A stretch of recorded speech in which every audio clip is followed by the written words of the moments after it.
Good morning, good morning. Marcus Conte reporting.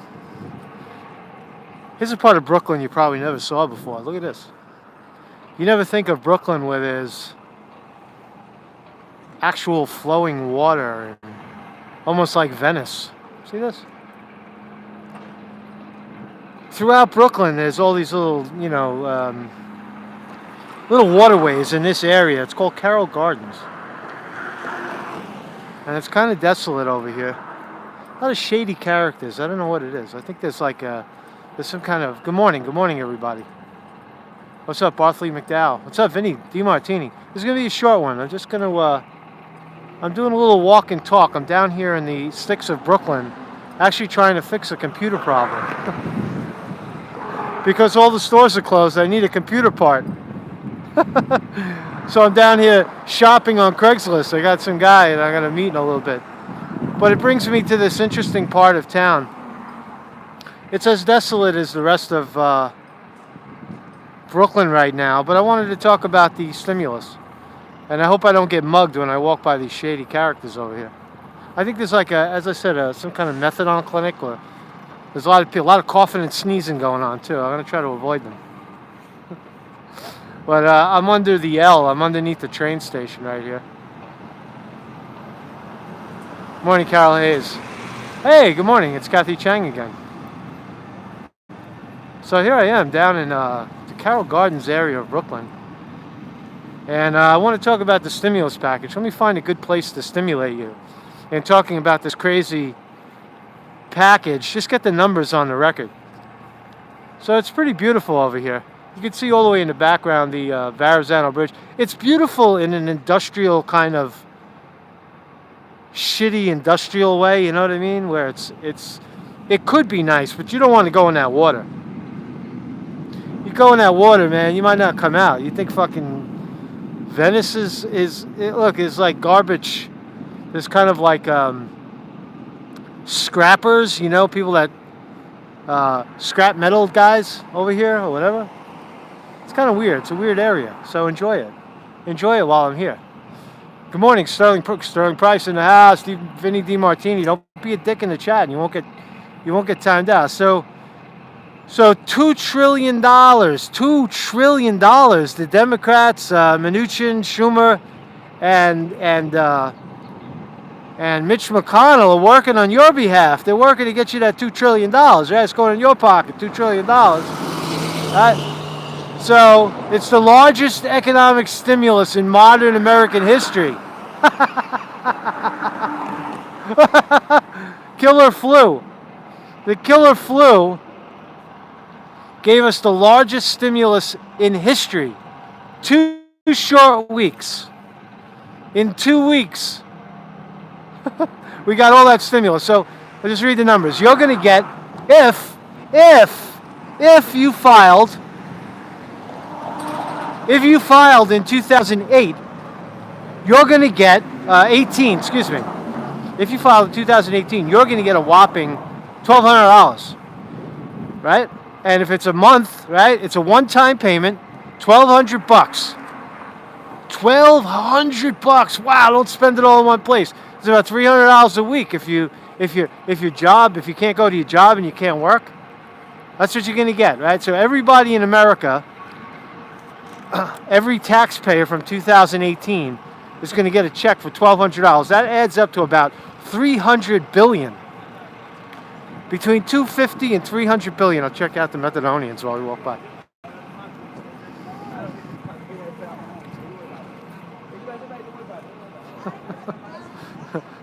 They're selling pills and all kinds of shit going on over here. Kind of shady area. So that's what the regular people are going to get. Right? Watching my back here. See the shady characters? I don't know what they're selling, man, but I see shit changing hands. It's probably like pills or something. It borders, it's just by the train station, I think. It's just a shady area. But then you have, let's go by the Eagle. Have the Eagle in the background. I'm sorry, I'm a little distracted because I'm out of my territory. So $1,200, every taxpayer from 2018 is going to get $1,200. So if you filed in 2018, you're going to get either a direct deposit or you're going to get a check in the mail for $1,200. Don't spend it all in one place. In fact, become a Patreon when you get it, because that'll be very helpful for this effort. There's some kind of eagle over there, right? Moving down the list, corporations are going to get $500 billion in corporate slush. What they're going to do, apparently, is there's going to be a new inspector general and an oversight committee to formally, just like the TARP money, the $700 billion, but this time they're going to get $500 billion, in addition to the other $1.5 trillion that they get to spend in any way they want because of a flu, right? Because of the flu, the bird flu, right? So then airlines are going to get $75 billion, $367 billion in small business loans. Loans. Allegedly, you have to pay these things back. And $100 billion to the hospitals. The biggest recipient should be the hospitals, right? Because it's a bird flu, right? It's flu. And you're going to get sick, so the hospitals should get the most money. But they're getting $100 billion. And state and local governments, keep an eye on my back. State and local governments are going to get $150. Local and state. All right? So individual checks, it's a one-time payment, probably direct deposit. New inspector general, Senate's solve this by the end of the day. They're moving fast. Trump's ready to sign whatever they give him. So there you go, man. Stimulus package. Market went up 2,000 points yesterday on that news. It's farting out right now. It's not going up anymore. So that money's already, is now tallied into the market. They put it. I forget the expression, but it's now counted in. That little bump up from the bottom is now an indicator. Is now I can't even get the words out. It's cold out. It's cold out in New York, by the way, but it's in the market now. So there's your big checks coming in, right? So right now I'm standing in Brooklyn, where there's allegedly 15,000 cases of corona, 26,000 in New York total. Prince Charles has it. Greta Thunberg has it. A chick, man, a 16-year-old, 17-year-old chick has it.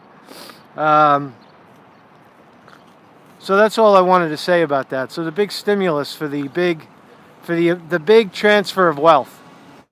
Right? And what does it mean? Let's get to the philosophy of it, right? So now the Marcus Conte reporting. Now I can think. I put the book away. So what does it mean? What does it mean in terms of the economy? $2 trillion to save who? To save you and me? No. Those trillions, all those zeros, they don't go in our pocket. We get $1,200 if you're lucky. If you're poor, they had to argue, I think, to get an extra $30 or an extra $15 on food stamps. And people and the Congress is arguing back and forth about, should we give people an extra $15 in food? But meanwhile, they got a $500 billion slush fund. We live in an oligarchy. All of that money is just satisfies corporate greed. That's all it is. All right. Across the street for a second. All right. Greed.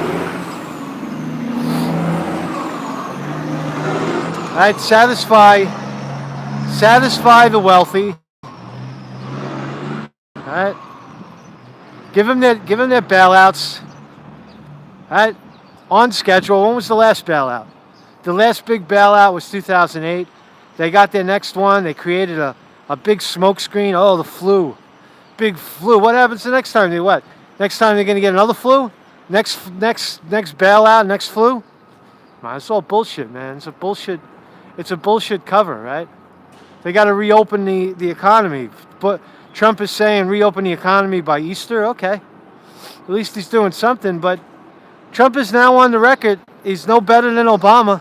Obama signed on to a bullshit, bullshit money, right? I'm good. I see the cops here. Go down this way. See the police. Now I feel better. They shut the window on. That's pretty funny. So, they shut the window when they saw me coming. So anyway, I just need a little peaceful spot to walk. Oh, this looks cool. It's a dead end. And there's police on the corner. So anyway, we live in an oligarchy. That's what I'm trying to goddamn say. That this stimulation doesn't do anything to correct the grotesque level of income and wealth inequality in this country. Right? That's what it should have done. They're going to make, monies available for small business. Everybody's going to have to line up to get a little bit of it. You know what I'm saying? I don't know. What do you guys think, man? I don't think we could vote our way out of this one because Bernie Sanders looks like he's out of the running. Right? And Joe Biden still can't sew a sentence together. He's fucked. So we're going to get 4 more years of Trump.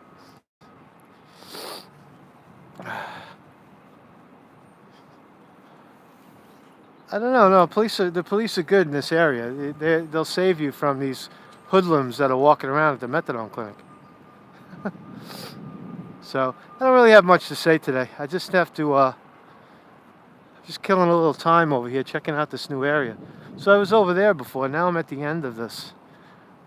The end of this road here. Check this shit out, man. You're gonna love this. Yeah.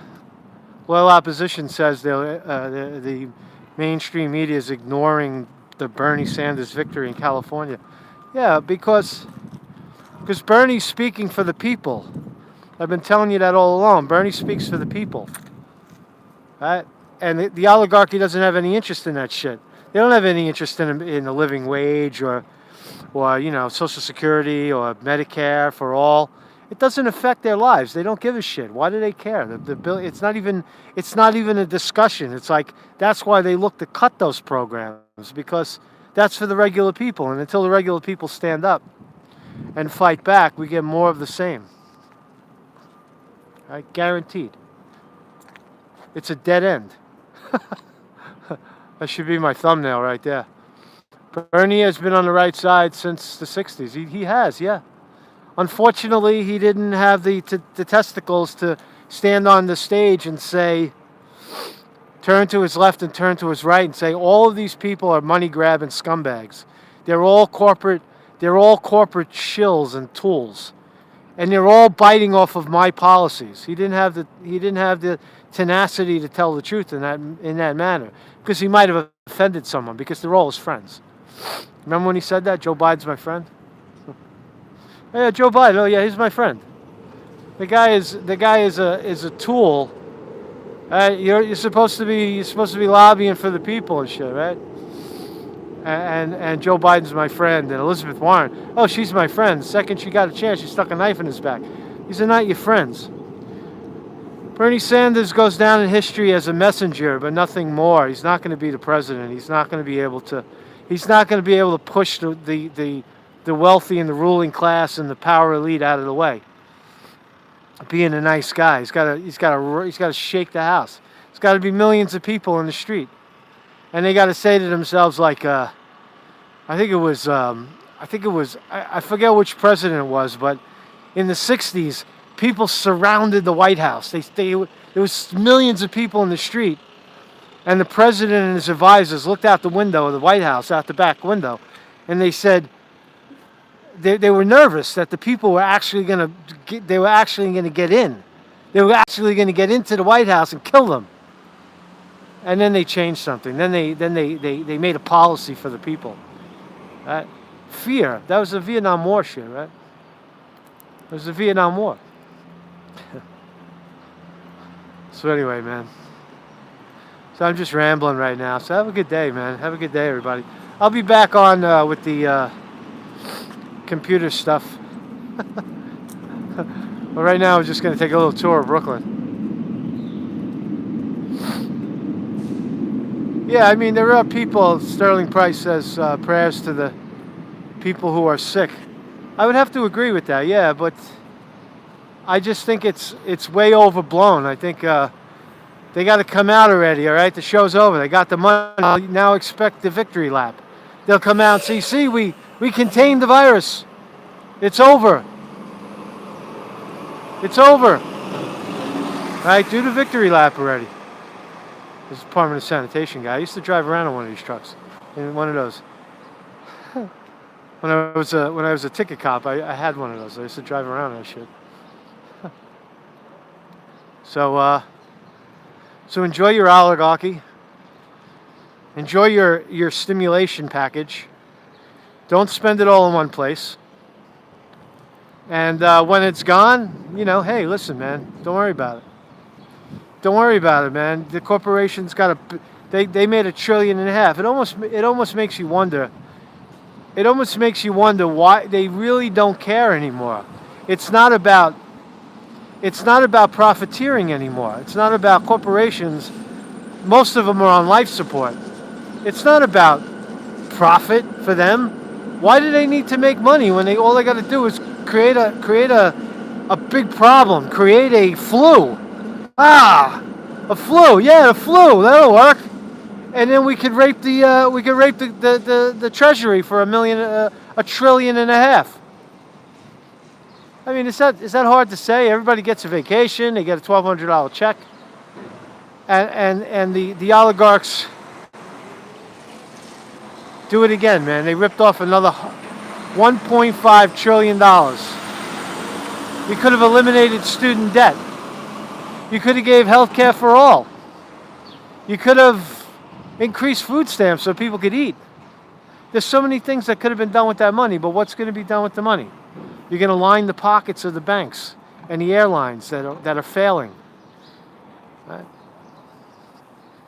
I mean, is it just me? Am I the only one out there that sees that?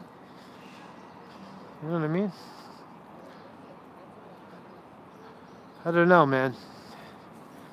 All right, so let me kill it here. I hope you enjoyed your little walking tour of a very, very sketchy area in Brooklyn. Let me go buy this piece of equipment, and then I'll transfer of wealth. Yeah. And then I'll be back. I'll be back later on, and we'll talk more. Peace out, everybody. Marcus Conte reporting.